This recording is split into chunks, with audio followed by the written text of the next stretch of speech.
Salut, c'est Nina. Allez, une petite vidéo pour te parler de l'AVAC, l'accouchement vaginal après césarienne. Une grande question, puisqu'aujourd'hui en France, on a une naissance sur 5 qui se fait par césarienne. C'est assez énorme. Et que donc, bien sûr, beaucoup de femmes espèrent pouvoir ensuite vivre un accouchement vaginal après césarienne. Alors, comment ça s'est passé dans les décennies précédentes et les siècles précédents? Une petite page d'histoire. La césarienne a été très longtemps une opération de sauvetage de bébé, parce que quand on en était à ouvrir le ventre de maman, c'est que maman n'allait pas bien du tout, que maman était déjà partie de l'autre côté, et donc c'était un sauvetage de bébé. Et puis avec l'arrivée des antibiotiques et l'arrivée des produits anesthésiants, on a amélioré la technique de césarienne et on a pu sauver maman et bébé. Mais jusque dans les années 50, la césarienne était une opération verticale qu'on appelait la césarienne qu'on dit classique aujourd'hui ou césarienne corporeale, donc une incision verticale de l'utérus qui avait quand même des conséquences sur la solidité de l'utérus. Et donc on disait jusqu'en 1926 césarienne un jour, césarienne toujours. Et puis dans les années 50, on a développé la technique de césarienne segmentaire basse. Donc c'est une incision horizontale dans le segment bas de l'utérus, donc une partie de l'utérus qui est accessible en deuxième partie de grossesse et qui permet une cicatrisation plus souple et plus résistante, et donc d'envisager de pouvoir ensuite vivre un accouchement voie basse sans craindre la fameuse rupture utérine. Néanmoins, jusque dans les années 80, on avait beau faire des césariennes segmentaires basses, on continuait de penser césarienne un jour, césarienne toujours. Bon, il y a eu des mouvements de femmes aux États-Unis, c'est souvent là que ça commence, qui se sont rebellées un peu et qui ont fait ce qu'il fallait pour pouvoir accoucher par voie basse, donc de vivre des accouchements vaginaux après césarienne, c'est là que l'expression est née. Donc aujourd'hui, théoriquement, il est entendu qu'après une césarienne segmentaire basse, on peut tout à fait vivre un accouchement vaginal. Ça devrait être une évidence. Néanmoins, les protocoles varient énormément d'une maternité à l'autre. Certaines vont être très favorables à la naissance par voie basse avec un utérus cicatriciel, et pour d'autres, ça va être plus compliqué. Donc ça va dépendre de beaucoup de choses. Quelle était l'indication à la première césarienne? Alors là, quelques mots sur les indications à la césarienne. Elles sont multiples, hein. Il y a une grande variété d'indications à la césarienne, plus ou moins pertinentes. C'est-à-dire qu'il y a des situations comme le placenta prévia, donc le placenta qui couvre le col ou qui est trop près du col, et donc on a peur qu'il sorte devant le bébé. Donc là, évidemment, c'est une chance de pouvoir bénéficier d'une césarienne. Il y a des situations où on est contente de pouvoir bénéficier d'une césarienne dans les conditions actuelles, avec des conditions de confort et d'hygiène et de technicité au top, avec une cicatrisation qui se passe très bien la plupart du temps. Enfin bref, on peut se réjouir de pouvoir bénéficier des césariennes telles qu'elles sont faites globalement aujourd'hui. Mais il y a aussi plein de situations où on parle de nécessité d'une césarienne si, par exemple, le bébé est trop gros, si le travail a été trop long, si ça stagne, ça n'avance plus.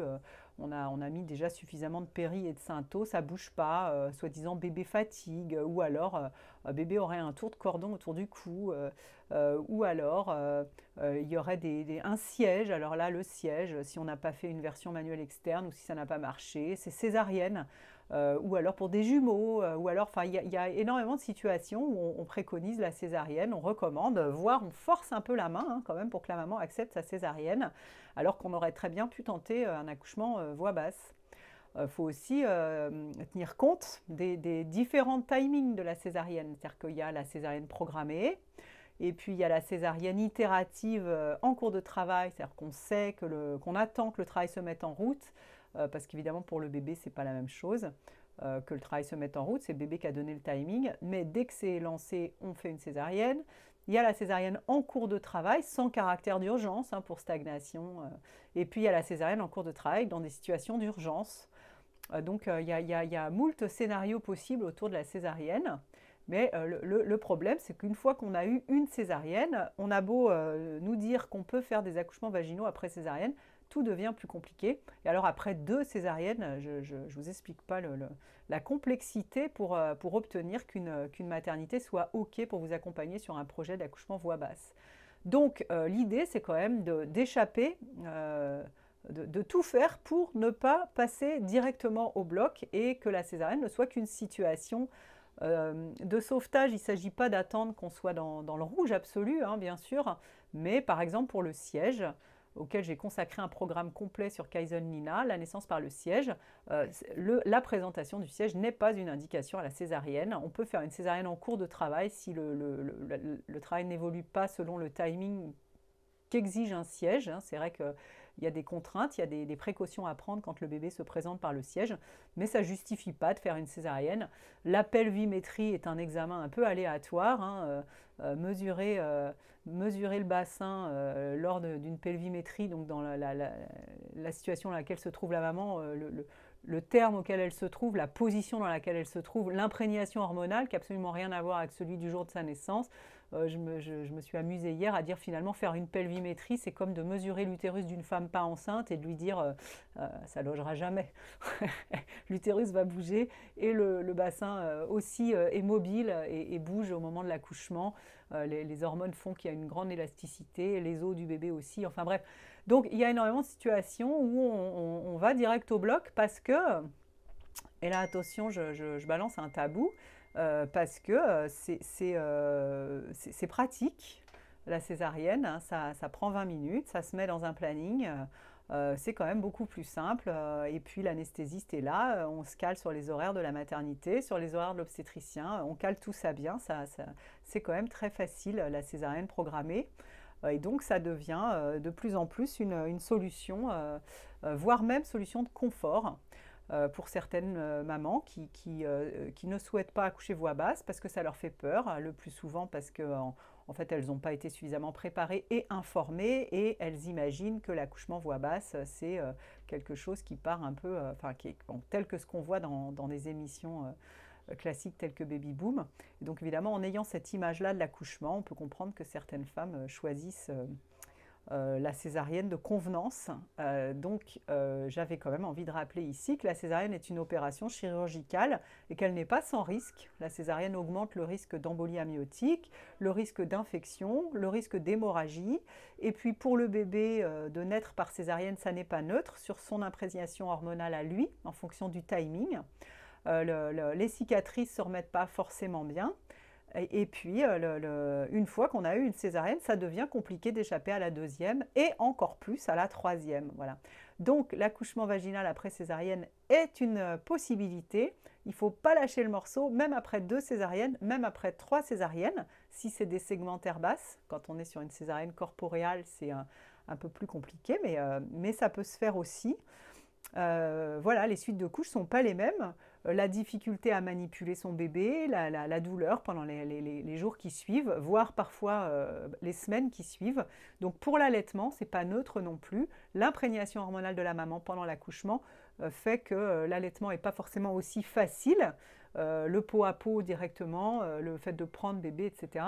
Tout ça n'est pas aussi simple qu'après un accouchement physiologique.